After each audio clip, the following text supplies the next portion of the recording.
Hey guys, it's Aman And Christina from Our Rich Journey. If you've been watching our channel, you know that we're about 3 years from financial independence and possibly retiring early. It's kind of our choice if we want to do that or not. But on today's video, we're going to show you our guide to financial independence. The first step is breaking away from consumer culture. Now, we just did a video on consumer culture and how to break away from that, but the number one thing in terms of us reaching financial independence is not to be consumed by consumer culture. Well, it's actually breaking from the norm. A lot of the things that we do, people will look at us a little funny, but we know that there are things that we're doing to get us closer to financial independence. The second thing is pay yourself first. We've always done this since the beginning. Since we first got our first check, we always took a little bit of money out and paid ourselves first. Now, when we first started saving, we were only saving about 10 or 15%.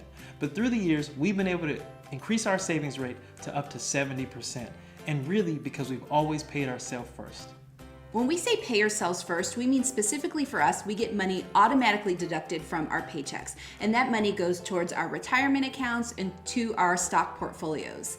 Another thing is when we make additional money from our side hustles, we do not spend it. We don't see that money at all. It also goes directly into our stock portfolios. We don't see it as additional money to spend, but instead additional money to invest. Yeah, to get us closer to financial independence.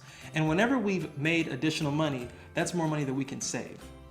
The third tip is reducing your small expenses. Oh yeah, these small expenses really add up. So we're always taking a look at all the expenses in our budget and looking for little areas that we can cut.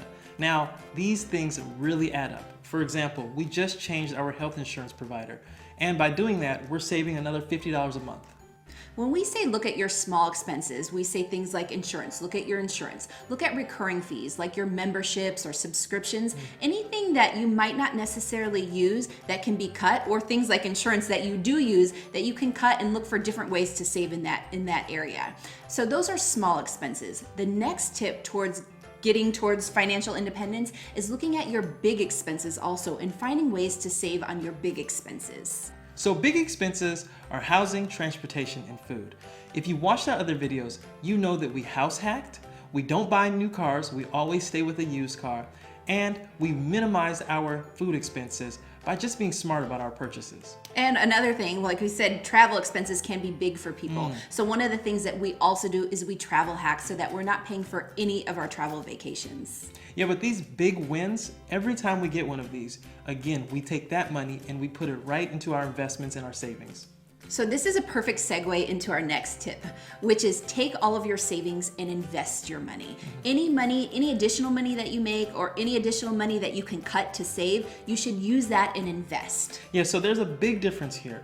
We're not talking about just saving in a regular savings account. We put our money into investment accounts that invest into the total stock market. So we do a lot of videos on how to invest, what to invest in, and these are just our recommendations. But it's important to know that you cannot achieve financial independence by simply saving. You also have to invest. The next thing to do is earn more.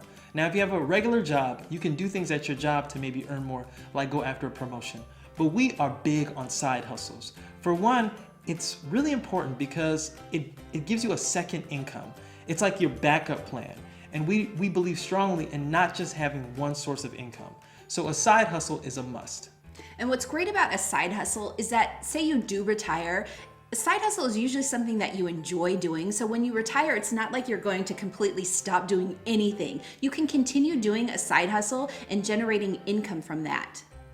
Our favorite side hustles are the ones that generate passive income. So by producing videos, or maybe teaching a course and putting on Udemy, or maybe putting a digital download on Etsy.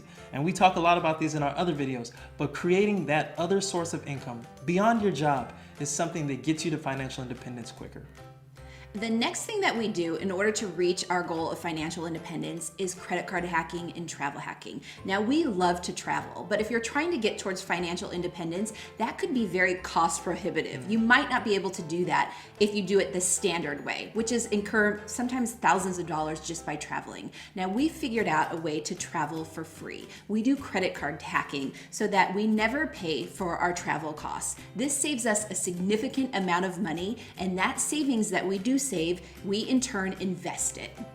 The next step towards financial independence is living debt-free. Now for us, we actually live debt-free. We don't have any debt, and we use, like we said, we use our credit cards in order to travel for free, but we pay off the entire credit card every month. Now, some of you may have more debt than others or may have more debt than us, but the idea is to minimize your debt and try and get rid of as much debt as possible, because then you can reach financial independence a lot quicker. Yeah, see, it works against you also. So we talk a lot about investing, and when you invest, the power of compound interest helps your investments grow. But if you have a lot of debt, compound interest can actually work in the opposite direction. So if you have debt that has high interest, that debt will grow faster than your investments. So paying off your debt is very important. Next, you want to educate yourself on financial independence. Now, financial independence, there are actually a lot of life hacks and strategies that must be done to reach financial independence and early retirement. Now, you can retire in the traditional manner, but if you want to retire earlier than most, then you really have to educate yourselves on some of the things that early retirees must do. So things like healthcare, things like the Roth IRA conversion. There are many things that as an early retiree you must do in advance to really get there.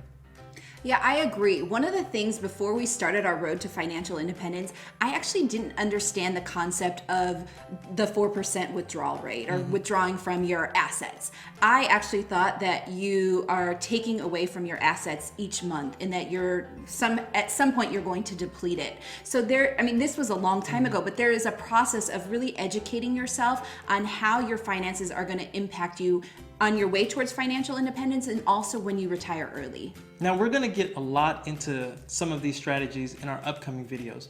We're going to talk about your drawdown strategy once you reach financial independence. But this video is about the baseline, really what you need to do to get started on your journey towards financial independence. But education, financial education, is crucial. And the last thing we do on our goal towards financial independence is understanding that we're going to be living off of our investments in passive income.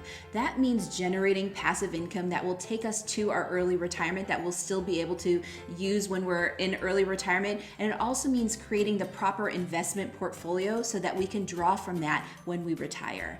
It's all part of our financial independence goal and understanding what we need in order to reach financial independence. And you can't live off of your investments and passive income if you're going to fall back into the consumer culture. So this goes back to step number 1 in our guide to financial independence. As you go through this process, you will condition yourself to live a financially independent life. You'll develop the right habits and you'll develop the right strategies to live financially independent for the rest of your life. Like we said, we are on the road towards financial independence, and these are the steps that we are using in order to reach financial independence. If you like this video, make sure you give us a thumbs up, subscribe to our channel, and join the journey.